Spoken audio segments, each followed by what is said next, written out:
Assalamualaikum warahmatullahi wabarakatuh.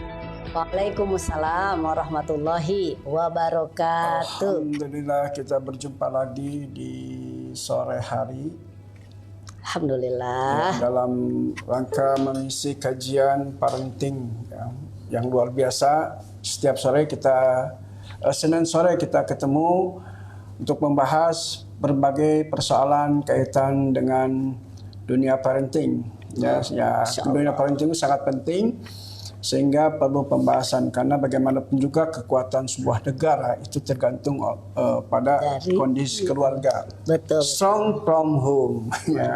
Kekuatan itu dari rumah ya. Betul. Jadi insyaallah tugas-tugas kita sebagai ayah, sebagai bunda, sebagai anak-anak dengan tugas spesifik itu insyaallah tujuannya sama, yaitu mencapai kehidupan surgawi baik di dunia maupun di akhirat. Nanti insyaallah, amin.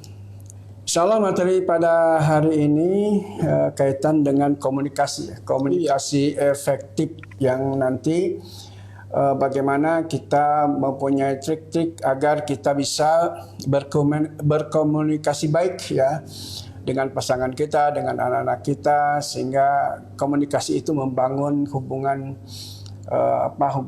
keluarga Harmonis, yang baik, harmonis ya. Jadi insya Allah anak-anak kita selalu mengingat ayahnya, mengingat bundanya, ya, sehingga kerinduan itu bertambah ya. Walaupun kita mungkin sudah kakek nenek ya bunda. Iya. Udah kakek nenek ya, dikunjungi ya seminggu sekali mungkin anak-anak kita mengunjungi dengan cucu-cucu kita ya. Ya, karena ada kerinduan, itulah hasil komunikasi yang kita lakukan. Ya, komunikasi yang kita lakukan itu harus efektif dan bernilai. Ya. Amin, Okay. amin insyaallah. Baik, kita buka dengan baca basmalah. Bismillahirrahmanirrahim. Oke, mungkin mengawali Bunda Ucu untuk memberikan materi yang berkaitan dengan komunikasi efektif. Ya, silakan Bunda. Baik, terima kasih Ayah. Masya Allah, Alhamdulillah, Tabarakallah. Assalamualaikum warahmatullahi wabarakatuh. Waalaikumsalam warahmatullahi wabarakatuh. Alhamdulillah pada kesempatan sore hari ini insya Allah kami berdua ya berbagi pengalaman seni berkomunikasi pasangan ya suami istri bersama dengan buah hati. Nah ternyata awal dari komunikasi ini bisa terjadinya keharmonisan atau bahkan justru sebaliknya.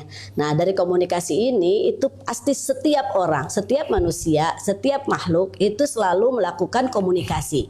Ya bahkan kita ya baru terlahir ke dunia ini itu sudah berkomunikasi, baik komunikasi secara verbal dengan tangisan ataupun komunikasi secara non verbal ya. Nah jadi ada isyarat-isyarat yang dikomunikasikan. Jadi menurut penelitian tuh ya 75% atau bahkan lebih ya kita itu ya memang berkomunikasi karena kita adalah makhluk sosial. Nah kemudian ada lagi penelitian diantaranya, nah seorang wanita justru dalam berkomunikasi itu membutuhkan 20.000 kata yang harus keluar sehingga itu bisa menjadikan wanita itu terpenuhi kebutuhan komunikasinya, entah itu lewat curhat. Nah hari ini tidak lagi hanya sekedar curhat, 20.000 kata yang keluar itu bisa bermanfaat justru menjadikan doa ya untuk keberlanjutan rumah tangga dan juga untuk kesuksesan buah hati tercintanya. Nah sebelum masuk ke dalam materi ya seni berkomunikasi bersama pasangan atau suami istri dan buah hati, Bunda ingin menyapa terlebih dahulu sahabat-sahabat yang sudah tergabung ya sambil melihat siapa saja. Assalamualaikum, sudah ada Entak ya dari Bogor ya, alhamdulillah. Ada Nurmala Jamri dari Batam, Masya Allah, Tabarakallah ya. Kemudian ada Bunda Aira dari Sukabumi, ada Ririn Andriani dari mana ini? Jawa Timur, Jatim Jakarta Timur atau Jawa Timur nih? Kemudian Jaktim ya kalau Jakarta ya, ini Jatim Jawa Timur, alhamdulillah ya. Kemudian ada Bunda Syamsida dari Toraja, Masya Allah, ini luar biasa ya, senantiasa mengikuti semua materi-materi dari Magnet Rezeki ya, meskipun jauh di sana tapi ternyata dengan komunikasi lewat dunia maya ya, lewat media sosial itu bisa terjalin dengan baik. Kemudian ada Ibu Rofia Birofika ya dari Simelu, Simelu gitu ya. Kemudian ada Husnul Khotimah dari Ampenan Lombok, Masya Allah. Kemudian Julfa Isma dari Batam ya. Kemudian Mama K dari Bogor, Wahyu Maulana dari mana nih? Dari Bismillah hadir belajar ya baik. Baik teman-teman, alhamdulillah ya dari mulai Bogor, Batam ya, Jawa Timur, kemudian dari mana lagi tadi? Dari Ampenan, Lombok ya, dari Toraja. Nah, itu semua sudah dari Sukabumi juga sudah membersamai di kegiatan pada sore hari ini lewat Facebook ya official. Mudah-mudahan ini menjadikan ilmu yang bermanfaat bagi kita. Mohon maaf nih ya, Bunda sama Ayah tadi hadir sudah dari pukul 16, tapi karena memang ada teknis yang harus dipersiapkan ya, sehingga nanti tidak sesuai dengan jadwal. Yang nggak apa-apa ya, nanti kita masih bisa berlanjut ya. Maafkan kami, ini kesalahan Bunda sama Ayah gitu ya. Mudah-mudahan kedepannya nanti bisa lebih in time ya, bukan on time lagi ya. Terima kasih sudah memaafkan dan sudah saling memahami. Baik, sahabat-sahabat pembelajar ya, ibu-ibu, bunda-bunda, yanda-yanda ya, yang pada hari ini senantiasa terus membuka diri ya, memiliki pribadi yang pembelajar sehingga ya tidak pernah bosan-bosan ya untuk terus menggali, kemudian mengkomunikasikan dari ilmu yang sudah dipelajarinya. Alhamdulillah pada kesempatan saat ini sudah 112 orang yang online ya, mudah-mudahan ini akan memberikan manfaat berdampak kepada keharmonisan rumah tangga dan juga kesuksesan buah hati tercintanya ya. Yuk sekarang supaya lebih memfasilitasi komunikasi para visual ya, orang-orang yang memang butuh visual, maka Bunda mohon kepada Mas Farhad untuk menayangkan slide-nya. Mudah-mudahan ini menjadi bantuan komunikasi mudah untuk dimengerti ya. Jadi seni komunikasi ini tentu harus di-manage ya, tentu harus di-manage dengan baik, dengan tertata, dengan rapi. Dalam magnet rezeki disebutnya itu disiplin kata. Komunikasi dengan disiplin kata, karena lewat komunikasi pertengkaran itu bisa terjadi. Dengan komunikasi yang tidak tertata ya, itu akhirnya yang terjadi bisa tidak sesuai dengan yang diharapkan. Tapi kalau seni komunikasi di-manage dengan baik, maka yang terjadi apa? Ya itu akan mengundang rezeki ya. Jadi saling memahami, saling mengerti ya, nambah keharmonisan keluarga. Nah, sahabat-sahabat magnet rezeki ya, pada kesempatan pada kali ini ya di MR4 family ini, Bunda Ucu sama Ayah sering berkomunikasi. Jadi ada kita memahami bagaimana seorang wanita ya, wanita itu kan tadi 20.000 ya 20.000 kata yang harus keluar. Banyak sekali para wanita itu curhat ya, mengeluarkan unek-uneknya, mengeluarkan apa yang dipikirkannya. Akhirnya apa? Segala sesuatu kondisi di rumah itu keluar begitu saja. Nah, harusnya gimana nih ya?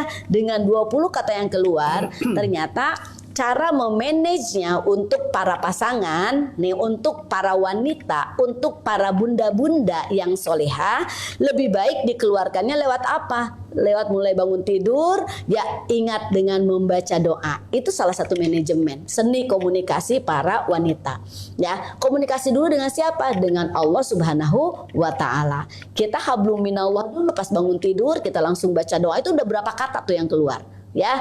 Nah, kemudian setelah itu kita afirmasi, kita self talk, bicara dengan diri kita sendiri, ucapkan terima kasih kepada diri kita ya, terima kasih ya, kemudian kepada Allah dulu, kemudian kepada diri kita, terima kasih wahai diri ya, engkau telah kembali bisa bersinergi pada hari ini mulai dari pagi hari ya. Setelah itu ya kita berterima kasih kepada seluruh anggota tubuh kita. Terima kasih mata, kita siap-siap untuk untuk memberikan menebar manfaat dengan melihat hal-hal yang positif. Kemudian terima kasih penciuman, terima kasih jantung, terima kasih tangan, terima kasih kaki. Nah, itu cara komunikasi kita dengan self talk ya, dengan bicara afirmasi di pagi hari itu salah satu mengeluarkan menurut para pakar yang telah meneliti 20.000 kata gitu ya. Itu supaya keluar dari kita para ibu, para bunda solihah ya. Nah, setelah itu bagaimana? Ya kita menyapa pasangan gitu ya dengan bahasa-bahasa yang baik, dengan bahasa-bahasa yang kita manage ya.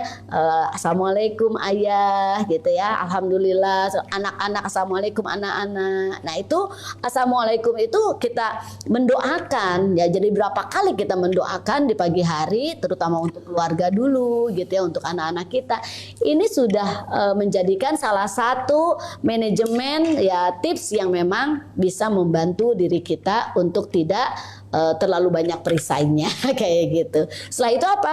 Kita biasanya zikir pagi ya.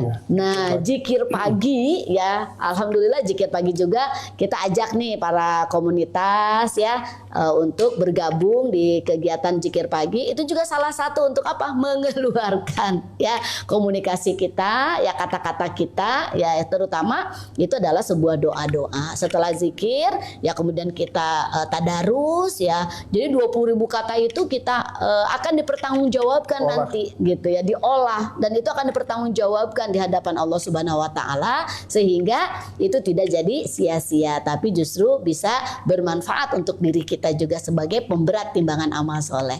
Nah, untuk mengerti ya, memahami pasangan nih, ayah nih ya, ayah kan sebagai laki-laki. Nah, laki-laki itu apalagi ayah introvert ya. Iya, nah, apalagi introvert dari dalam. Nah, biasanya orang-orang yang introvert ya, bapak dan ibu yang harus saling mengerti, perhatikan baik-baik. Orang yang introvert tentunya ya dalam berkomunikasi dia tidak menyukai ya keramaian, ya tidak menyukai sesuatu yang ingin dibicarakan secara langsung, tapi dia akan pikirkan dulu, dia akan olah dulu ya, sekiranya penting dia keluarkan, sekiranya tidak dia tahan gitu ya. Nah, sementara orang ekstrovert seperti Bunda Ucu ini kayak sekarang aja ngomong dulu ya. Maafin ya. Ya memang ya udah qadarullahnya alhamdulillah. Coba kalau dibalik, ayah yang ekstrovert, bunda yang introvert, sama seperti itu. Pasti ayah yang banyak bicara, bunda nanti yang diem. Nah, alhamdulillah qadarullah ya, bunda yang ekstrovert jadi bisa keluar ya semua yang bisa diungkapkan dengan hal-hal yang positif ya, apalagi dibentengi dengan ilmu manat rezeki yang terkait dengan komunikasi disiplin kata. Nah, bunda nih biasanya nih ya, karena 2.000 kata ya yang harus keluar. Bunda kan suka 20.000 kata. Bunda kan suka ngisi training di luar kota ya gitu. Kadang-kadang ya kembali lagi bisa ditemani, bisa juga ayah sedang ada tugas lain. Akhirnya bunda pergi dengan asisten. Ya, biasanya bunda sampai di kota, anggaplah lagi ke Jambi atau ke Amuntai gitu. Bunda WA nih ke ayah, "Assalamualaikum ayah." Ya panjang gitu komunikasi. Alhamdulillah perjalanan dari bandara menuju Amuntai itu sampai 6 jam. Aku ditemani supir, alhamdulillah supirnya ini ya luar biasa. Beliau adalah seorang ustadz, beliau penyiar radio juga. Oh, dari A sampai Z ya, itu cerita. Ayah jawabnya apa ya?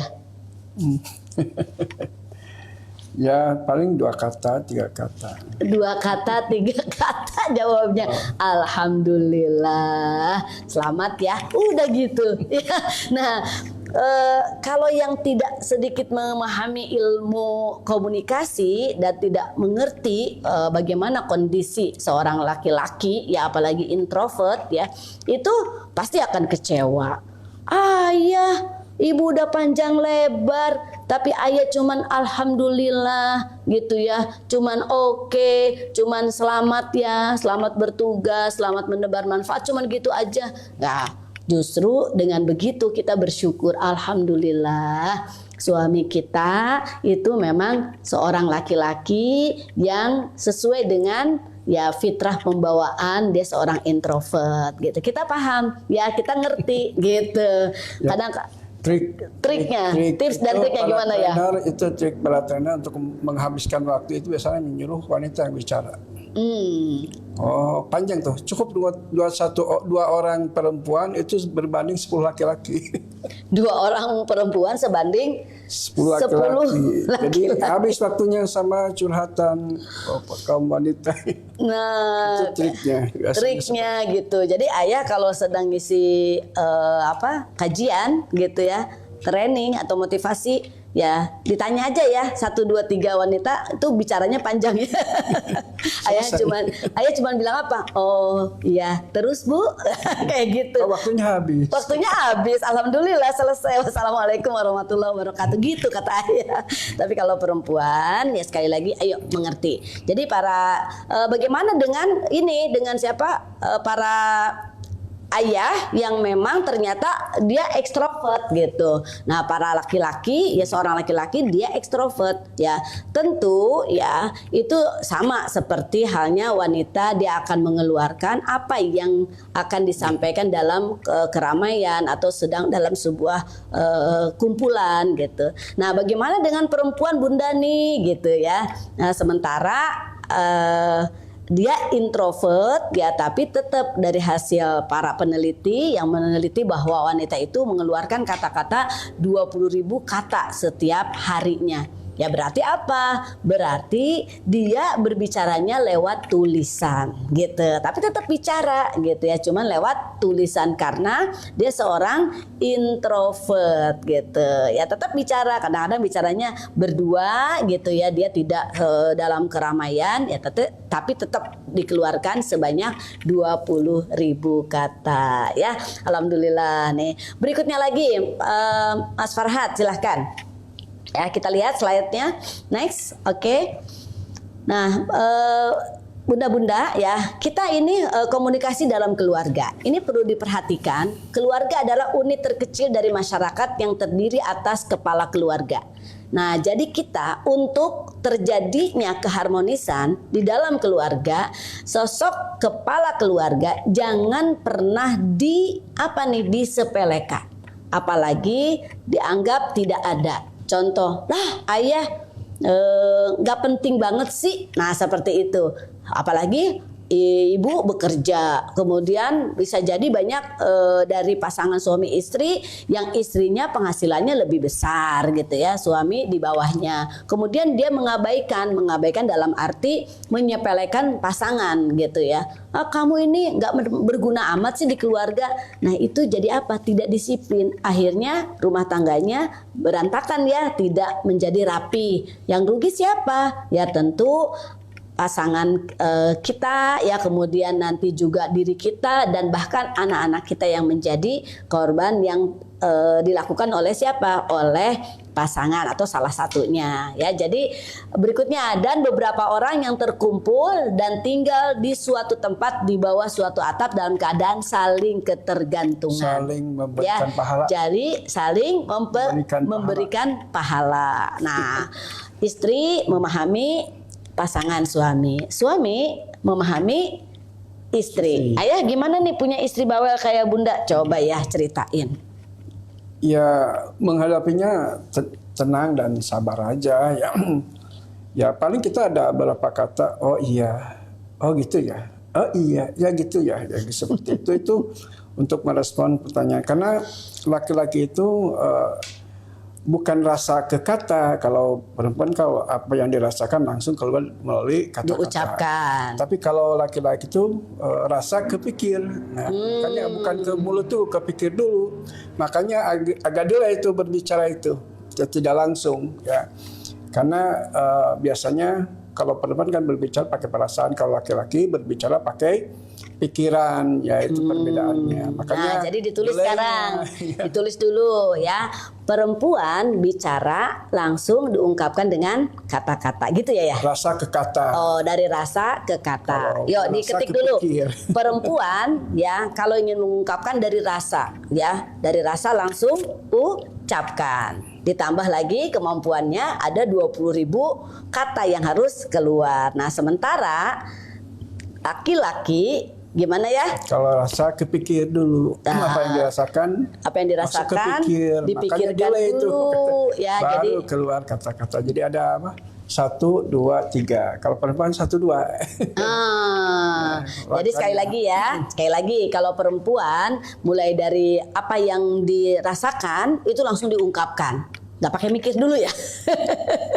Setelah diungkapkan, kepikiran, wah ini nggak bener. Nah, tapi kalau insya Allah nih ya, para wanita yang sudah belajar ilmu magnet rezeki itu mulai dipikirkan juga ya, itu berhati-hati disiplin kata.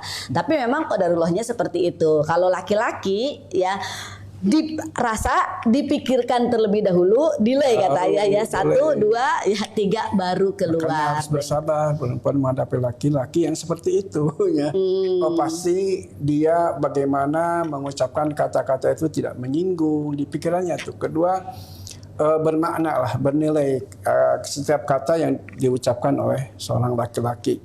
Karena qawwamun 'alan nisa ya, sebagai pemimpin penegak dari keluarga, maka dia harus membuat kata-katanya itu memiliki makna sehingga semuanya memiliki manfaat dari apa yang kita ucapkan seperti itu. Masya Allah. Nah ini udah di ini nih kata siapa? Kata Sultan Pasha Magnet Rezeki, cocok bunda, ayahnya sedikit bicara dan bunda Ucunya yang banyak bicara. Jadi cocok ya gitu. Kemudian katanya kata Pak Mustafa, perempuan bicara dari rasa ke kata, laki-laki bicara dengan dipikirkan terlebih dahulu ya. Ibu Sukaini MCI ya, perempuan dari rasa ke kata, laki-laki dari kata ke pikiran. Betul. Siti Zulaiha, perempuan kalau komunikasi dari rasa ke kata, kalau laki-laki dari rasa dipikirin dulu lalu berkata-kata. Betul sekali. Bu Nina Kurnia, perempuan dari rasa ke kata, laki-laki dari rasa dipikirkan terlebih dahulu baru diucapkan melalui kata. Bunda Reni ini ya, rasa langsung ke kata, mikirnya ntar belakangan. Itu perempuan. Pikir dulu baru berkata, itu laki-laki. Wes ya, alhamdulillah ya. Nih ada Bu Tia, Bu Betty Rinda, ya Mama K. Nah jadi kita para wanita, para bunda-bunda tercinta, para bunda-bunda solihah ya. Sekarang kita juga harus belajar. Berarti kita menahan ya dari apa yang ingin kita ungkapkan, dirasakan, kita mulai latihan dengan dipikirkan dulu. Kira-kira nanti ini menyakiti enggak? Karena setiap kata yang keluar itu tidak mudah untuk ditarik ulang, seperti itu ya. Kalau orang sudah terlanjur tersakiti hatinya ya, nah namanya manusia tidak seperti Allah Subhanahu wa taala ya. Kalau Allah itu mudah memaafkan, kalau manusia itu mudah sekali untuk dendam ya. Jadi hati-hati yuk dengan adanya komunikasi ya, tips komunikasi ini mudah-mudahan kita mengerti pasangan kita, kita mengerti buah hati kita sehingga kita lebih berhati-hati. Next ya, Mas Farhad selanjutnya. Yuk lanjut lagi. Nah, komunikasi efektif ya. Nah ternyata komunikasi efektif ini kita harus saling pengertian ya. Kita harus paham. Disinilah kita harus banyak belajar ya, mengerti pasangan. Tadi alhamdulillah kita nih udah mulai belajar. Kalau perempuan itu cerewet berarti dia perempuan banget gitu ya. Kemudian kalau laki-laki itu diam itu laki-laki banget ya. Dia difikirkan dulu, tidak asal sembarangan ember kayak gitu. Nah kita mengerti. Nah kemudian berikutnya komunikasi efektif itu kesenangan ya, saling menyenangkan. Ya, jadi kalau ada yang menyakiti, ada yang menyerang, nah itu namanya tidak efektif komunikasinya. Harus harus dipikir ulang. Kemudian berikutnya, komunikasi efektif itu mempengaruhi sikap. Ya, jadi sikap satu sama lain. Ya, jadi dengan komunikasi memuji, dengan komunikasi mengapresiasi, dengan komunikasi saling mengerti, sikap seseorang itu berubah. Ya, dari komunikasi baik, ya insya Allah sikap itu akan terjadi perubahan jauh lebih baik lagi. Begitupun sebaliknya, kalau komunikasinya itu tidak positif, apa yang terjadi? Sikap seseorang pun akan akhirnya reaktif dengan cara apa? Menyerang, seperti itu ya. Kemudian berikutnya hubungan sosial yang baik. Nah, dengan komunikasi efektif, hubungan kita ya terutama keluarga, kita kan makhluk sosial nih ya. Jadi sering apa nih? Jadi sering berkomunikasi ya dengan baik, alhamdulillah. Nah, ada satu cerita nih ya. Komunikasi efektif itu adalah tindakan dari balik lagi ke atas menjadi pengertian. Ayah kan jarang bicara. Karena ayah juga seorang laki-laki ditambah ayah seorang introvert. saat kita bepergian berangkat, ayah berkomunikasinya itu dengan apa? Dengan isyarat. Kami keluarga, ya karena ayah sebagai kepala keluarga, kami di keluarga itu mengerti banget bahasanya ayah. Ya, mengerti. Ya, jadi ayah kalau lagi ngantuk di jalan, ayah nggak bicara ngantuk, enggak. Ya, kayak kemarin nih kita kemana ke Garut ya, ke Garut gitu ya. Ayah cukup tarik napas, gitu ya, gitu terus kemudian gitu sambil bersenandung. Bunda langsung nengok tuh ke ayah, langsung menerjemahkan dengan bahasa kita, pakai bahasa lisan ya, bahasa lisan kita dengan kata-kata. Ayah ngantuk ya, nah gitu langsung. Karena mungkin tadi pakai pikir dulu. Takutnya kalau ayah mengungkapkan langsung ngantuk, kemudian bundanya juga lagi ngantuk. Jadi apa? Jadi hal yang kan perempuan itu suka takut ya. Wah, kalau ngantuk jangan-jangan terjadi nah gitu. Jadi kita dengan syarat saja nanti kita cari tempat untuk istirahat. Ternyata itu dipikirkan. Jadi khawatir kalau pas bilang ngantuk gitu ya. Khawatirnya apa? Khawatirnya jadi nanti kendaraannya tidak seimbang. Akhirnya ya kalau jadi extrovert kan nanti malah mempengaruhi. Kalau ibu berbicara, "Ayo jangan ngantuk, ayah nanti." Jadi terjadilah konsentrasi yang buyar. Ya, konsentrasi yang buyar. Kenapa? Jadi ya dengan istirahat saja gitu, seperti itu. Oh gitu tuh ya.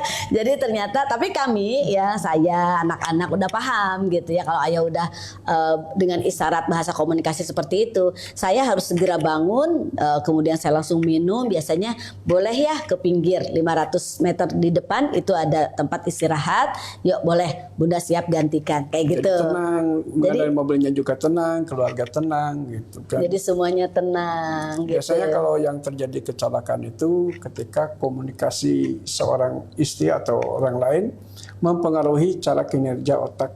Jadi mempengaruhi ke mengendarai juga. Makanya harus tenang ya. Harus tenang, Masya Allah ya. Jadi kayak gitu. Terus kalau mau snack, kalau mau apa juga ayah cukup gitu. Kita langsung bicara, ayah mau minum ya gitu ya. Jadi alhamdulillah. Kalau yang nggak ngerti, pernah kita bawa ini ya, guru-guru di lembaga kami di Tarbiyatun Nisa satu kendaraan gitu ya. Terus ayah mereka nggak ngerti, ayah kenapa sih, ayah kenapa gitu ya. Padahal kita udah tahu, tenang, ayah mau ke kamar mandi. Oh, kalau mau kamar mandi begitu. Nah, kodenya itu pasangan. Makanya suami istri harus mengerti ya apa yang dikomunikasikan oleh pasangannya gitu. Ya jangan sampai biasanya sih kalau bener banget Bun kita udah ngomong panjang lebar dijawab oke, amin. Ya alhamdulillah ya dijawab ya. Kalau nggak dijawab nanti justru ya bingung sedang apa nih suami kita. Cukup dengan oke juga alhamdulillah. Nah, ternyata luar biasa ya.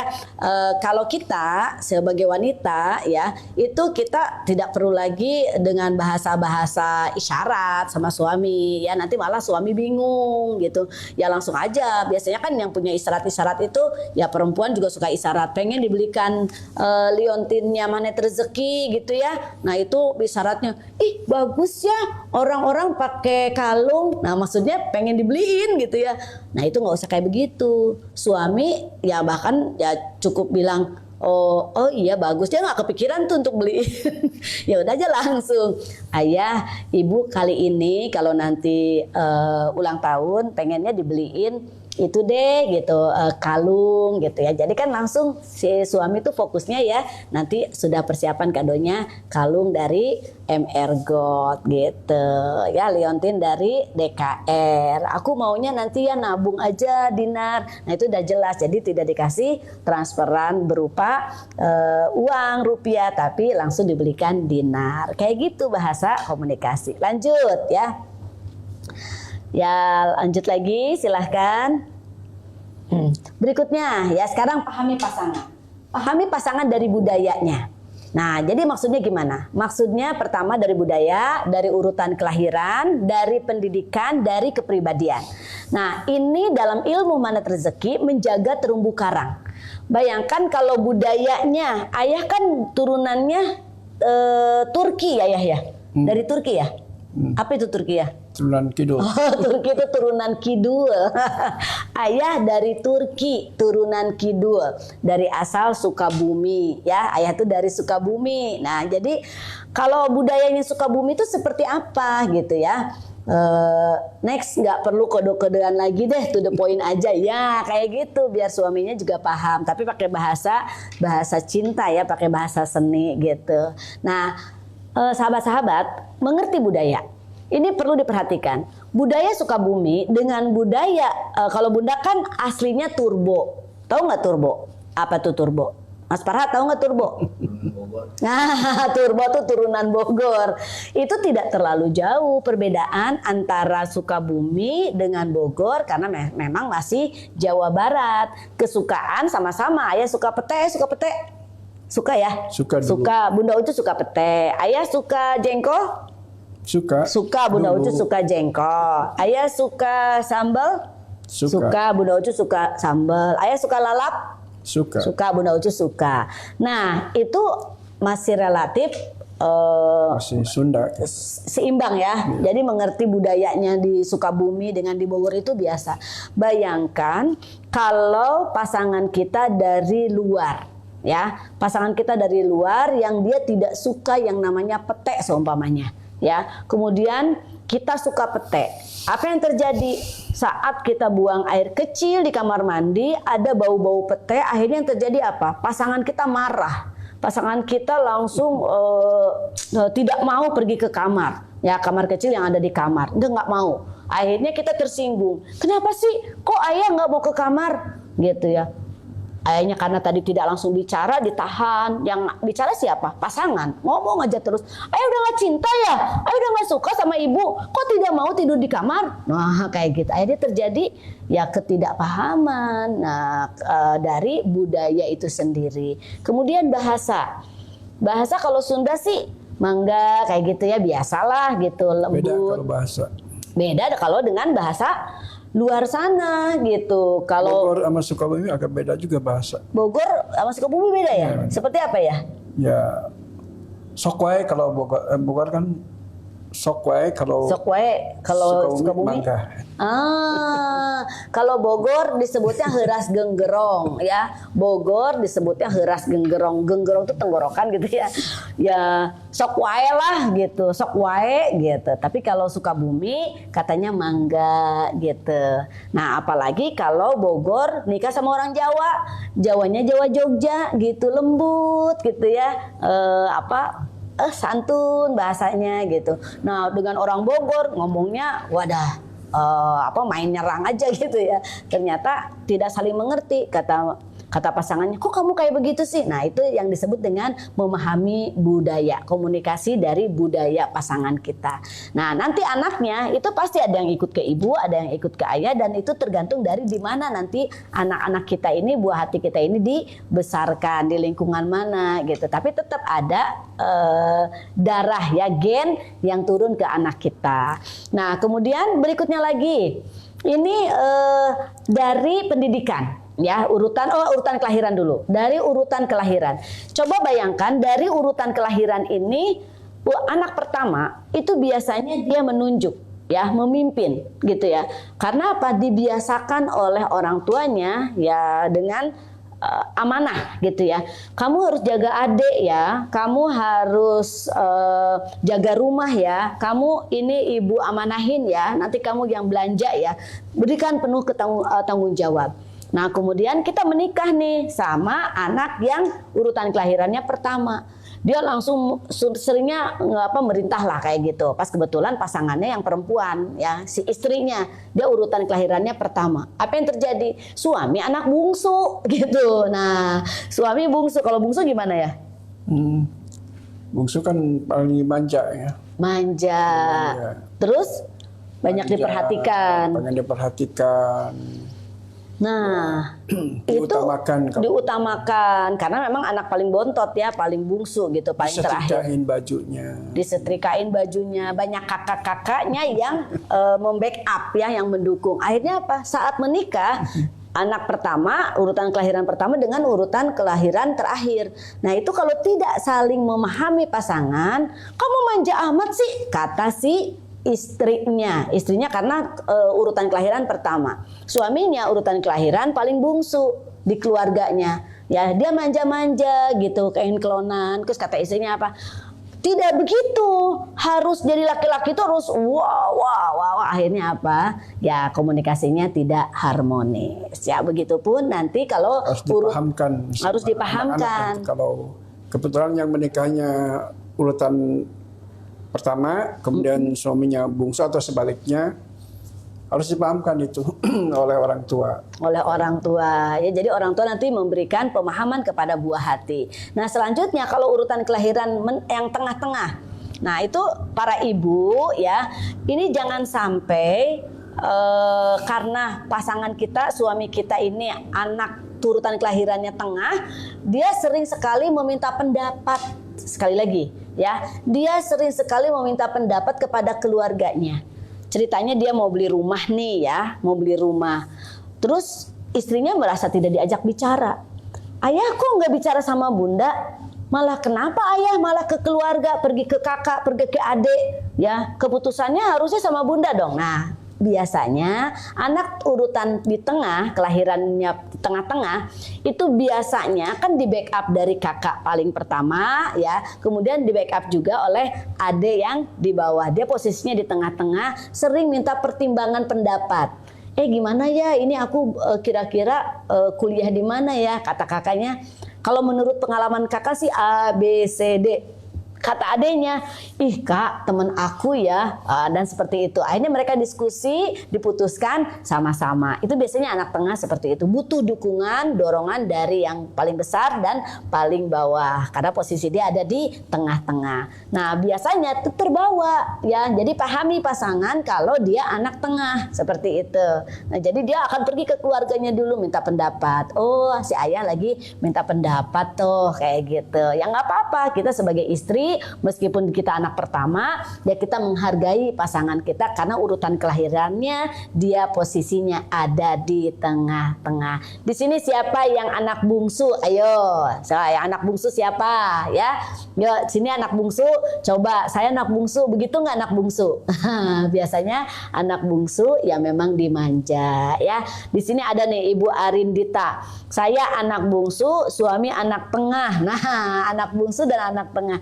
Yang bungsu itu biasanya pengen dilayani. Anak tengah biasanya meminta pendapat ya kakak yang paling besar dan adik yang di bawahnya. Kemudian diputuskan, akhirnya menjadi kekuatan rasa percaya diri anak tengah mulai muncul. Nah, jadi pahami nih pasangan ya. Oke ya. Saya Bun ya anak bungsu ya, Bu Nur Faisa bungsu ya. Nah, berarti manja ya Bu Nur Faisa.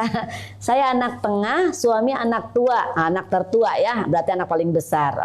Saya anak Bu Leha ya, Bu Dwi, saya anak pertama, suami anak pertama. Wah, ini nih Bu Dwi nih ya, sering Bu Dwi anak pertama, suami anak pertama. Ada juga suami anak bungsu, kemudian kitanya juga perempuannya anak bungsu. Itu biasanya ya saling manja-manjaan gitu ya. Ya anak pertama dua-duanya ya jalan-jalan. Ya kalau anak pertama dua-duanya anak pertama berarti ini ya. Saling biasanya bersaing ya, biasanya bersaing dengan keputusan-keputusan yang memang saling tapi kalau bagusnya mereka bisa saling menguatkan. Bisa saling menguatkan karena nanti bunda nih tadi bunda siapa anak pertama tadi ya, ini berarti bunda harus paham nih dengan ilmu yang komunikasi, tips berkomunikasi memahami pasangan ya. Jadi pahami urutan kelahiran. Kalau kita jadi memahaminya apa, ya udah pakai cermin ajaib ya, pakai ilmu magnet rezeki, pakai cermin ajaib. Oh ya anak pertamanya aku begini ya. Nah jadi kalau pas terjadi pada pasangan kita ya pakai cermin ajaibnya seperti itu. Begitupun anak bungsu dan anak tengah ya. Jadi pahami pasangan mulai dari budayanya, urutan kelahiran, dan sekarang pendidikan. Bunda bisa jadi bundanya itu bergelar sarjana S3 gitu ya. Itu mulai dari S1, S2, S3 itu dilampaui oleh bunda-bunda tercinta. Nah, kemudian suami kita hanya lulusan SMA, tapi dia ya mampu berbisnis. Akhirnya dia memiliki apa? bisnis yang sukses ya. Karena apa? Karena warisan dari keluarganya. Nah, tapi dalam masalah akademisi itu kalah sama bunda ya. Nah, disinilah kita sebagai ibu, ilmu gelar S1, S2, S3 bukan untuk kesombongan bunda-bunda tercinta ya, bukan untuk penonjolan. Ayah tahu nggak sih, ibu nih kuliah sampai S3, ayah cuman SMA aja, ayah nggak paham, ayah nggak ngerti, nggak makan bangku kuliah. Nah, yang terjadi apa? Itu merusak, ngebom terumbu karang kita, pasangan kita sendiri. Yang terjadi apa? Tidak harmonis rumah tangga. Nah, ilmu yang kita dapatkan, yang sudah kita lalui dengan proses yang sangat luar biasa sampai S3, sampai doktor, bukan untuk meninggikan posisi kita, tapi justru untuk merendahkan seperti ilmu padi. Semakin berisi, semakin merunduk, tentunya untuk mendapatkan ridho suami, seperti itu. Dan dipakai ilmunya untuk siapa? Untuk keluarga, untuk anak-anak kita, seperti itu. Jadi semuanya saling menghargai. Beda kalau nanti suaminya ternyata S3 bergelar doktor ya, atau seorang profesional gitu ya. Nah, istrinya hanya lulusan sekolah dasar. Tugas suami bukan dijadikan istrinya seperti keset, bukan seperti itu. Kamu nih nggak ngerti-ngerti ya, saya rugi habis nikah sama kamu. Padahal misalkan golido ya, sudah dipasangkan dengan sebuah perjanjian dalam pernikahan itu. Nah, jadi harusnya bagaimana? Ini adalah ladang Amal. amal. Terus ini apa? Gitu. Dalam surat Al-Baqarah disebutkan hunna libasul lakum wa antum libasul lahun. Jadi kalian adalah pakaian bagi kaum wanita dan wanita juga pakaian bagi kaum laki-laki. Jadi pakaian itu kan menutup aurat, ya, menutup kelemahan kita. Jadi intinya saling menguatkan, saling melengkapi, kemudian menciptakan keindahan. Ya, pakaian itu kan indah. Iya. Ya. Betul. Jadi kita saling memahami, saling mengerti karena memang tadi keindahan tadi. Jadi kalau suaminya berpendidikan tinggi, istrinya berpendidikan hanya lulusan sekolah menengah pertama atau sekolah menengah atas, maka tugas suami memberikan ilmu kepada istri ya, untuk lebih memahami bagaimana menjalani kehidupan ya, kemudian bergaul, bersosial, supaya si istri pun mendapat penghargaan, penghormatan dari lingkungannya, seperti itu ya. Jangan sampai nanti ada banyak kejadian karena si istrinya hanya lulusan SMA atau diploma 1, sementara pasangannya, keluarganya itu punya titelnya panjang kayak kereta api gitu ya. Akhirnya si istrinya ya tidak dihargai, diminderkan, tidak dihargai, diisolasi ya, bukan karena COVID, karena pendidikan ya. Nah, ini tugas suami ya, mengangkat ya derajat martabat seorang istri, sehingga dia walaupun tidak masuk kuliah di kampus, tapi dia mendapatkan universitas kehidupan. Insya Allah dari siapa? Luar biasa. Dari pasangannya. Kemudian pahami pasangan. Oh, ada yang nanya nih ya, ada yang nanya kalau Bunda Ucu sama Ayah Hafid anak keberapa? Ayah Hafid anak ketiga, tengah, ya, anak tengah. Nah, begitu suka minta pertimbangan ayah tuh ya. Pertimbangannya bukan ke bundanya, bukan ke istri. Pengais bungsu. Ya, kalau bungsu mah ini ya apa, ogoan gitu ya.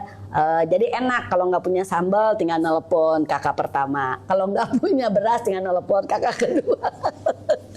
Kirimin kalau lagi kurang sehat, walaupun banyak yang langsung datang ke rumah gitu, enak ya. Jadi manja-manjanya sama ayah. Nah, ayah suka minta pertimbangan ya ke kakaknya, ke adiknya kayak gitu. Dan akhirnya dia memutuskan setelah ada masukan dari kakak dan adiknya, seperti itu ya. Kadang-kadang lagi belum mengerti nih, belum belajar ilmu parenting, komunikasi, si ayah tuh kenapa sih nggak ke ibu aja gitu ya. Ternyata luar biasa. Oke, berikutnya yang terakhir adalah pahami pasangan dari kepribadiannya. Ada pribadi introvert, ada pribadi ekstrovert. Lanjut next Mas Parat, ini yang terakhir ya, pribadi nih.